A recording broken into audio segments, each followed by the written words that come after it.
Hello guys, ज्ञान सागर learning platform में आपका फिर से तहे दिल से स्वागत है। गाइस, हम लोगों ने क्लास 11th की केमिस्ट्री क्लासेस आज से स्टार्ट करने की प्लानिंग बनाई है और हम लोग विचित्र एनसीईआरटी की सचित्र कहानी में केमिस्ट्री की क्लास 11 की चैप्टर 1 हम आज से हम लोग स्टार्ट करेंगे। तो चलिए बिना समय गवाए हुए अपनी क्लासेस स्टार्ट करते हैं। गाइस, सबसे पहले जो इस चैप्टर का जो एक पॉइंट है वो आता है रोअल्ड हॉफमैन के द्वारा कही गई केमिस्ट्री से रिलेटेड कथन। देखिए, हॉफमैन क्या कहते हैं कि रसायन विज्ञान अणुओं और उसके रूपांतरण का विज्ञान है। ठीक है, रसायन विज्ञान जो है, केमिस्ट्री जो है अणुओं और उसके रूपांतरण का विज्ञान है। देखिए, रूपांतरण मीन्स क्या होता है? रूप का अंतर। ठीक है, जो अणु होते हैं, जो एटम्स होते हैं और उनके एटम्स में जो रूपों का अंतर होता है, उनके एटम्स में जो चेंजिंग होती है, वही विज्ञान है रसायन विज्ञान। यह न केवल एक 100 तत्वों का विज्ञान है, अपितु इससे निर्मित होने वाले असंख्य प्रकार के अणुओं का विज्ञान है। देखिए, रोअल्ड हॉफमैन क्या कहते हैं कि ये जो केमिस्ट्री जो है केवल 100 तत्वों का विज्ञान नहीं है, इतने सारे 100 तत्वों का विज्ञान नहीं है, बल्कि उस तत्व के उनसे निर्मित होने वाले असंख्य प्रकार के अणुओं का विज्ञान है। ठीक है, 100 तत्वों का विज्ञान नहीं है, बल्कि उन तत्वों से जो असंख्य करोड़ों की संख्या में जो अणु बनते हैं, उन्हीं का विज्ञान है केमिस्ट्री। ये कहते हैं रोअल्ड हॉफमैन। ठीक है, इतना आपको समझ में आया होगा, उम्मीद करते हैं। चलिए, बहुत बढ़िया।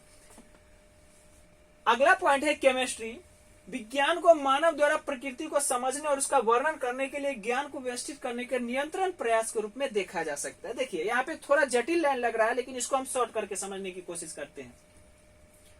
विज्ञान को मानव द्वारा प्रकृति को समझने और उसका वर्णन करने के लिए ज्ञान को व्यवस्थित करने के निरंतर प्रयास के रूप में देखा जा सकता है। देखिए, क्या बोला जा रहा है कि प्रकृति को समझने और उसका वर्णन करने, नेचर को समझने और उसका वर्णन करने के लिए हमें ज्ञान चाहिए, और उस ज्ञान को व्यवस्थित करने के लिए हमें एक मीडियम चाहिए, एक साधन चाहिए, और उसी साधन के रूप में हम किसे देखते हैं? विज्ञान को। ठीक है, मानव क्या करता है? प्रकृति को समझने और उसका वर्णन करने के लिए उसे जो ज्ञान चाहिए, उस ज्ञान की व्यवस्था, उस ज्ञान का जो साधन है, उसी को क्या कहते हैं? हम लोग विज्ञान कहते हैं। आपने अपनी पिछली कक्षाओं में जाना कि हम प्रतिदिन प्रकृति में उपस्थित विभिन्न पदार्थों और उनमें परिवर्तनों को देखते हैं। पिछली क्लासेस में आप लोग पढ़े होंगे कि हम लोग डेली के लाइफ में सुबह उठने से लेकर रात में सोने तक बहुत सारी एक्टिविटीज हमारे सोसाइटी में, हमारे आसपास चलती रहती है। जैसे दूध से दही बनना, लंबे समय तक गन्ने के रस को रखने पर उनसे सिरका बनना, लोहे में जंग लगना, परिवर्तनों के कुछ ऐसे ही उदाहरण है जिन्हें हम बहुत बार देखते हैं। ये सब कॉमन है, ये सब नॉर्मल एग्जांपल है जो कि हम रेगुलर देखते ही रहते हैं।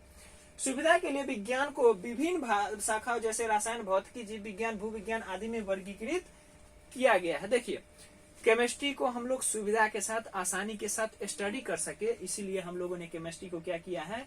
बहुत सारे भागों में बांट दिया है। केमिस्ट्री विज्ञान को, जैसे हम लोगों ने विज्ञान को रसायन विज्ञान में, भौतिकी में, जीव विज्ञान में, भू विज्ञान में आदि, इन बहुत सारे विज्ञानों में हम लोगों ने उन्हें बांट दिया है। विज्ञान की वह शाखा जिसमें पदार्थों के संश्लेषण, देखिए यहाँ पे रसायन का आ गया प्योर डिफिनीशन। विज्ञान की वह शाखा जिसमें पदार्थों के संश्लेषण, संगठन, गुणधर्म और अभिक्रियाओं का अध्ययन करते हैं, वही कहलाता है रसायन। ठीक है, देखिए, विज्ञान का एक ऐसा ब्रांच जिसमें पदार्थों में संश्लेषण, संगठन, उसके अंदर जो संश्लेषण हो रहा है, जो एक्टिविटीज हो रही है, उसका जो गुणधर्म है, जो प्रॉपर्टीज है, और उसमें जो उसके अंदर जो भी एक्टिविटीज हो रही है, रिएक्शंस हो रही है, उसी का जब हम स्टडी करते हैं तो वही कहलाता है रसायन। तो रसायन आपको समझ में आ गया होगा। ठीक है, तो उम्मीद करते हैं आपको ये समझ में आ गया होगा। अगर इससे रिलेटेड आपको कहीं पर भी कोई डाउट है तो कृपया कमेंट जरूर करें। अगर क्लासेस अच्छी लगी हो तो लाइक करें, और हमसे जुड़े रहने के लिए हमारे चैनल को सब्सक्राइब करें। और हम लोग क्लास 11th की और क्लास 12th की दोनों की नीट से रिलेटेड जो सब्जेक्ट है, बायोलॉजी, केमिस्ट्री और फिजिक्स, ये सारी क्लियर करेंगे। और हमसे जुड़े रहे ताकि आपको इसमें कोई परेशानी न हो। तो आज के लिए बस इतना ही। कल क्लासेस में हम लोग इसके आगे पढ़ेंगे। धन्यवाद।